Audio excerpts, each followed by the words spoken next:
Et si ce qui se joue aujourd'hui entre les Émirats arabes unis et l'Algérie n'était pas un simple épisode diplomatique de plus? Et si cette séquence que beaucoup tentent de réduire à une visite officielle en Arabie Saoudite cachait en réalité un basculement stratégique plus profond? Pourquoi, précisément maintenant, certaines capitales accélèrent leur discours, durcissent leur ton et déplacent leurs pions autour du Sahara occidental? Pourquoi cette agitation médiatique soudaine, presque coordonnée, comme si le récit devait être imposé avant même que les faits ne soient compris? Et surtout, pourquoi l'Algérie a-t-elle choisi de dire non, clairement, sans détour, là où d'autres auraient préféré le silence ou l'ambiguïté? Avant d'aller plus loin, dis-moi quelque chose. Penses-tu que ce qui se passe aujourd'hui est une simple tension passagère ou une stratégie à long terme qui ne fait que commencer? Écris simplement en commentaire, stratégique ou passagère. Like la vidéo, partage-la autour de toi.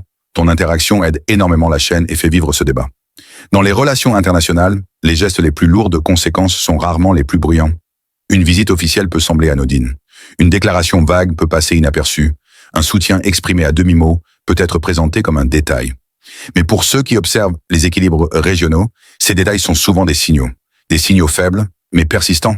Et lorsqu'ils s'accumulent, ils finissent par dessiner une trajectoire. Depuis plusieurs années, les Émirats arabes unis ne se contentent plus d'un rôle économique ou financier.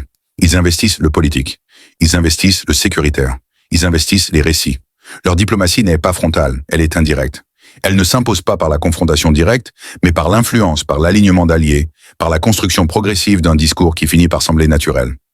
Dans ce contexte, le Sahara occidental n'est pas une fin en soi. C'est un levier, un point de pression, un espace symbolique où se croisent les intérêts régionaux, les héritages coloniaux et les équilibres fragiles du Maghreb. Chaque prise de position n'y est jamais isolée.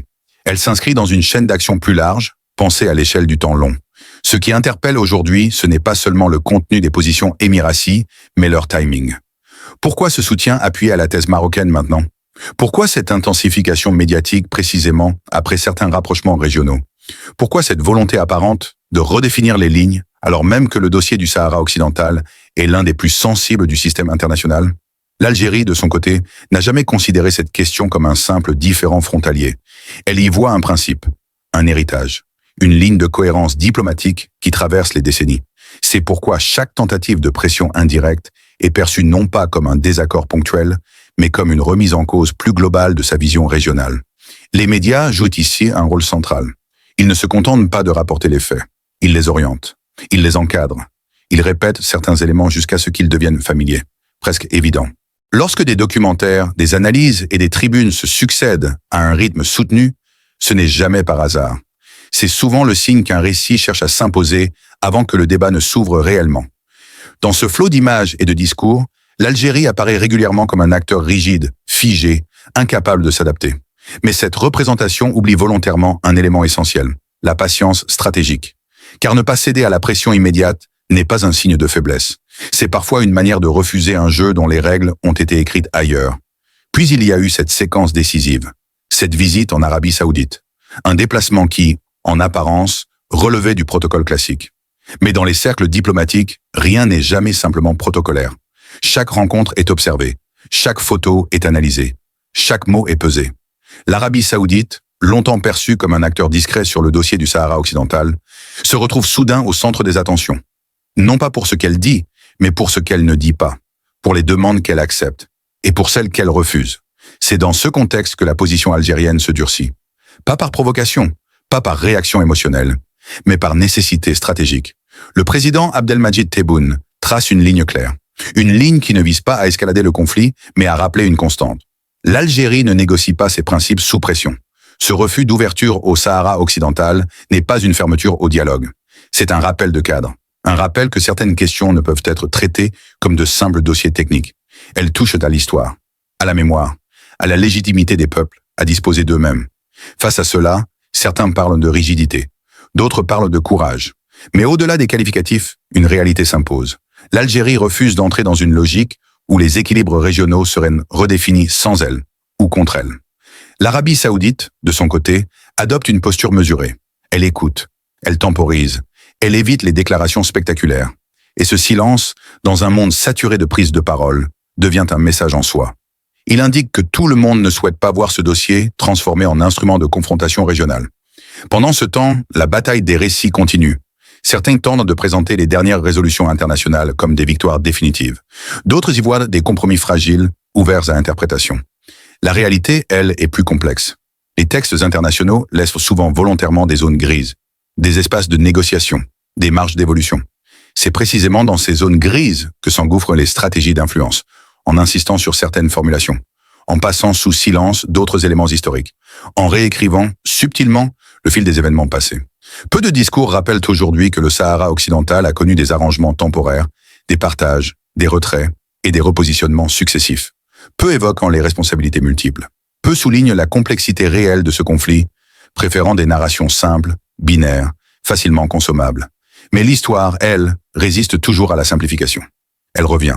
Elle s'impose, elle rappelle que les solutions durables ne naissent jamais de la pression médiatique ou des alliances conjoncturelles. La question qui se pose désormais n'est pas seulement celle du Sahara occidental, c'est celle de l'équilibre régional à venir. Quel rôle chaque acteur souhaite-t-il réellement jouer? Une région stable se construit-elle par l'accumulation d'alliances tactiques ou par le respect patient des lignes rouges de chacun?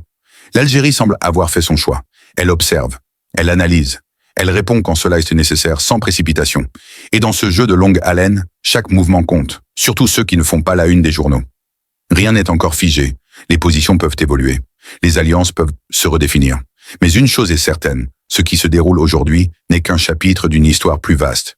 Une histoire où les silences pèsent parfois plus lourd que les déclarations et où les décisions prises maintenant continueront de produire leurs effets bien au-delà de l'actualité immédiate. La suite dépendra des choix qui seront faits loin des caméras, dans les couloirs feutrés, dans les calculs patients, dans cette zone invisible où se décide souvent le destin des régions entières. Ce qui est frappant dans cette séquence, c'est la manière dont chaque acteur semble jouer sur deux tableaux à la fois. D'un côté, des déclarations officielles prudentes, presque rassurantes. De l'autre, des signaux indirects, des soutiens implicites, des narrations médiatiques qui avancent plus vite que la diplomatie elle-même. Et au milieu de tout cela, une opinion publique régionale qui tente de comprendre ce qui relève du réel, de la stratégie ou de la simple mise en scène. L'Algérie, historiquement, se méfie de ce type de brouillage. Non pas parce qu'elle refuse le changement, mais parce qu'elle sait que les transformations imposées de l'extérieur finissent rarement par stabiliser une région. Elles déplacent les tensions, elles les enfouissent temporairement. Puis elles les font ressurgir ailleurs, souvent avec plus de force. C'est pour cela que la question du Sahara occidental, dans la vision algérienne, dépasse largement le cadre maghrébin. Elle touche à un principe fondamental du droit international. Un principe que beaucoup invoquent quand il les arrange, mais qu'ils oublient lorsqu'il devient contraignant. L'autodétermination n'est pas un slogan, c'est un engagement. Et chaque fois qu'il est contourné, c'est l'ensemble de l'architecture internationale qui se fragilise un peu plus. Dans cette logique, le rejet clair exprimé par le président Tebboune n'est pas une fermeture idéologique. C'est une tentative de remettre des limites là où tout semblait devenir négociable. Un rappel que certaines lignes, une fois franchies, transforment les désaccords politiques en crise durable. Du côté des Émirats arabes unis, la stratégie paraît différente. Elle repose sur la multiplication des partenariats, sur l'extension de l'influence économique et médiatique, et sur une présence accrue dans les dossiers régionaux sensibles. Cette approche leur a permis, dans plusieurs contextes, de peser sans apparaître en première ligne. Mais cette même méthode comporte un risque, celui de provoquer des réactions de méfiance chez des acteurs attachés à leur souveraineté décisionnelle. L'Algérie fait partie de ces acteurs. Son histoire, marquée par la lutte pour l'indépendance, a forgé une sensibilité particulière à toute tentative d'ingérence ou de pression indirecte. Ce n'est pas une posture de circonstance. C'est un réflexe politique profondément ancré. L'Arabie saoudite, consciente de ses équilibres, semble pour l'instant privilégier une approche de médiation silencieuse. Elle sait que toute prise de position trop affirmée pourrait être interprétée comme un alignement définitif, alors même que la région traverse une phase de recomposition. Dans ce contexte, temporiser devient une stratégie en soi. Ce jeu, à plusieurs niveaux, complique la lecture des événements. Les annonces spectaculaires masquent souvent des négociations plus discrètes. Les tensions affichées dissimulent parfois des convergences d'intérêts. Et inversement, des alliances présentées comme solides peuvent se révéler fragiles à la première épreuve sérieuse. Pendant ce temps, la bataille de l'opinion continue. Les réseaux sociaux amplifient chaque déclaration. Les chaînes d'information recyclent les mêmes éléments sous des angles différents. Et l'émotion prend parfois le pas sur l'analyse. C'est précisément dans ces moments que la confusion s'installe et que les récits simplifiés gagnent du terrain. Mais derrière cette agitation, les décisions structurantes se prennent ailleurs, dans des réunions fermées, dans des échanges bilatéraux discrets, dans des compromis temporaires qui ne seront peut-être rendus publics que bien plus tard. La question à se poser n'est donc pas seulement de savoir qui a raison ou tort aujourd'hui, mais de comprendre quel type de région est en train de se dessiner. Une région où les rapports de force priment sur les principes, ou une région où les équilibres se construisent lentement au prix de tensions maîtrisées. Rien n'indique que la situation se résoudra rapidement. Au contraire, tout laisse penser que nous sommes face à une phase intermédiaire, une phase où chacun teste les limites de l'autre, observe les réactions, ajuste ses positions. L'Algérie, en refusant certaines ouvertures, envoie un message clair. Elle ne participera pas à un redécoupage stratégique qui ignorerait ses lignes fondamentales. Ce message n'est pas adressé à un seul acteur. Il s'adresse à l'ensemble de ceux qui pensent que le temps et la pression suffiront à infléchir sa position. Ce qui rend cette séquence particulièrement intéressante, c'est qu'elle oblige chaque acteur à sortir de ses automatismes. Certaines intentions ne sont pas clairement exprimées, et peut-être que c'est précisément cette incertitude qui définit le mieux la période actuelle. Car dans la géopolitique, ce qui n'est pas dit compte parfois autant que ce qui est proclamé. Et dans ce silence chargé de calculs, une question demeure, suspendue, sans réponse immédiate. Jusqu'où chaque acteur est-il prêt à aller pour imposer sa vision, sans provoquer un point de non-retour?